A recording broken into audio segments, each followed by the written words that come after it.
भूख, यही तो कारण है ना हर उस मजबूरी का। जो कभी हमें चोर तो कभी कातिल, तो कभी हैवान बना देती है। ये भूख जो कभी ख़त्म नहीं होती। ये भूख जो हमें ही खा जाती है। पेट सबके पास, मगर भूख कितनों की मिटती है। नींद सबकी आंखों में, मगर कितनों को भूखे पेट नींद लगती है। कितनों को हर रात रोटी नसीब होती है। भूख, यही तो वो शब्द है ना जिसके लिए सब इतना कुछ करते हैं। कितना कुछ, मेहनत हर दिन की, हर रोज़ का भागना, और हर दिन अपने पसीने से नहाना। किस लिए? खुद की और खुद के लोगों की भूख मिटाने के लिए। मगर कितनों की मिटती है ये भूख। कितने बच्चे हैं जिन्हें नसीब में ये भूख तो मिली है, लेकिन इस भूख को मिटाने के लिए निवाला नहीं मिला। क्यों? आखिर क्यों ये भूख यूँ सताती है? क्यों खुद ब खुद खाना ना मिलने पर ख़त्म नहीं हो जाती? पता नहीं, मगर इस भूख को निवाला ही ख़त्म कर सकता है। जो कि हर किसी को नसीब नहीं होता, मगर जिन्हें होता है उन्हें भी इसकी कदर कहाँ। किसी को 4 तो किसी को 2 तो किसी को एक वक्त की भी रोटी नसीब नहीं होती। किसी को पकवान भी कम लगते हैं, तो किसी के लिए जली रोटी भी मिलना मुश्किल। बस ज़रूर मिलती है सबके नसीब में भूख जो कभी ख़त्म नहीं होती। तो क्यों ना हम जो काबिल हैं, हम जिनके पास जरिया है इस भूख को मिटाने का, हम जो खुद के साथ किसी और की भूख भी मिटा सकते हैं, हम क्यों आगे नहीं आते?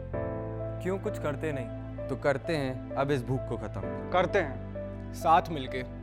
क्योंकि ये भूख हमें भी तो सताती है ना? है ना।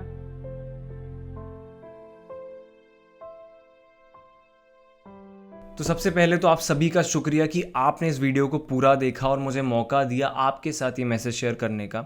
तो जैसे कि आपने खबरों में पढ़ा ही होगा कि ग्लोबल हंगर इंडेक्स में अब हमारा देश 101 नंबर पे आता है आउट ऑफ 116 कंट्रीज़, जो कि एक बहुत बुरी बात है। जिसका मतलब ये भी है कि हमारे देश में होने वाली मौतों में सबसे ज़्यादा कारण, सबसे बड़ी बीमारी जो है वो है भुखमरी। और मैं ये भी मानता हूँ कि शायद हमारे देश में हो रहे जुर्मों का सबसे बड़ा कारण भी भुखमरी है। आखिर पेट की भूख ही तो होती है जो लोगों को मजबूर करती है कि वो बाहर जाएं और कोई जुर्म करें, कोई अपराध करें, ताकि उनके घर में रोटी आ सके। खैर, ये मेरा पर्सनल ओपिनियन है, मैं उसे थोपूंगा नहीं, लेकिन मुझे लगता है कि ये भी एक बहुत बड़ा कारण है भुखमरी, जिसकी वजह से इतने सारे जुर्म हो रहे हैं। अब भूख ऐसी चीज़ है जो कोई भी बर्दाश्त नहीं कर सकता। हम थोड़ी देर भूखा रह लें तो हमारी आंखों के सामने अंधेरा आने लगता है, हम कमज़ोरी महसूस करते हैं और सही से काम नहीं कर पाते। वहीं दूसरी तरफ हम देखें तो बहुत से ऐसे लोग हैं जिन्हें दिन में एक वक्त की रोटी तक नसीब नहीं होती है।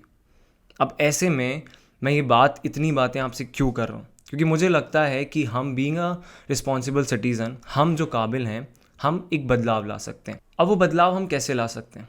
तो जैसे कि हम सभी के घर में हर दिन थोड़ा ज़्यादा खाना बन जाता है, क्योंकि ये अनुमान लगाना कि कोई भी व्यक्ति कितनी रोटी खाएगा थोड़ी सी मुश्किल पड़ जाती है। तो कहीं ना कहीं कभी ना कभी 1 या 2 रोटी ज़्यादा बन ही जाती है, जो कि अगले दिन के लिए रख दी जाती है, या जिसे अक्सर हमारे घरों से किसी भैंस को दे दिया जाता है या गाय को दे दिया जाता है। तो मेरा बस आपसे इतना सा निवेदन है कि अगर हो सके तो क्यों ना आप हर दिन अपने पूरे दिन में से कोई एक मील चुन करें, जो सुबह की मील हो सकती है, दिन की हो सकती है, रात की हो सकती है। रात की हो तो बेस्ट है, क्योंकि किसी के लिए भूखे पेट सोना सबसे मुश्किल होता है, नींद भी नहीं आती होगी। तो रात की मील हम रखें और सिर्फ एक इंसान, ज़्यादा नहीं, सिर्फ एक इंसान के लिए हम खाना बनाएं, एक्स्ट्रा रोटी बनाएं और सब्ज़ी बनाएं, और वही खाना, कुछ बचा हुआ नहीं, लेकिन वो खाना जो हम खुद खा सकते हैं, हम एक इंसान को दें। अब वो इंसान कोई भी हो सकता है। हम बाहर निकलेंगे और ऐसे लोगों को ढूंढना जो भूख से लड़ रहे हैं बहुत आसान है। बाहर बहुत सारे लोग हैं। अब आपने रैंक हमारी देखी है, इसका मतलब यही है कि बहुत सारे लोग हैं जिनको दिन का खाना नहीं मिल पाता है। तो बस एक इंसान को ढूंढना है जिसे वाकई उस रोटी की ज़रूरत है, उसे हम दिन का खाना दें, उसको दिन की 1 मील प्रोवाइड कर दें। कोई बड़ी बात नहीं होगी, बहुत छोटी सी बात है। हम अगर इतना सही करते हैं तो मुझे लगता है कि बहुत बड़ा चेंज आ सकता है, क्योंकि हम सब जितने लोग आप इस वीडियो को देख रहे हैं, मुझे नहीं पता ये कितने लोग देखेंगे इसे, लेकिन हम जितने भी देख रहे हैं, अगर हम ये छोटी सी पहल शुरू कर दें कि हम हर दिन अपन एक मील किसी को खिलाएं, अपने आसपास के जो ज़्यादा काबिल हैं वो और लोगों को फीड कर सकते हैं, तो ये एक बहुत बड़ा चेंज ले आएगा। अब बहुत सारे ऐसे लोग होंगे जिनके पास वक्त नहीं होगा, तो वो बाहर दूसरी जो कुछ लोग हैं, कुछ ऑर्गेनाइजेशंस हैं जो भूख को मिटाने के लिए काम कर रहे हैं, उनसे भी मिलकर उनकी मदद कर सकती हैं, उन्हें मॉनेटरी टर्म्स में या उन्हें खाना प्रोवाइड करके। जैसे एक है रोटी बैंक जो भोपाल में ग्राउंड लेवल पे काम करता है और जिनसे मेरी मुलाकात हुई है, जिन्हें मैं जानता हूँ पर्सनली। वो लोग लोगों के घर से भी खाना लेते हैं और जो वाकई ज़रूरतमंद होते हैं उन तक पहुँचाते हैं। और उनका कंसेप्ट ये है कि हम किसी को कपड़े देखकर या उसकी सूरत देख के उसे खाना नहीं देते हैं, क्योंकि भूख और भूखा कोई भी हो सकता है। बहुत बार ऐसे लोग होते हैं जो हालातों से बहुत गिरे होंगे, लेकिन वो बाहर बताएंगे नहीं क्योंकि वो वैसे कभी हालात में आए नहीं हैं, तो वो हर किसी को मदद करते हैं, सबकी मदद करते हैं।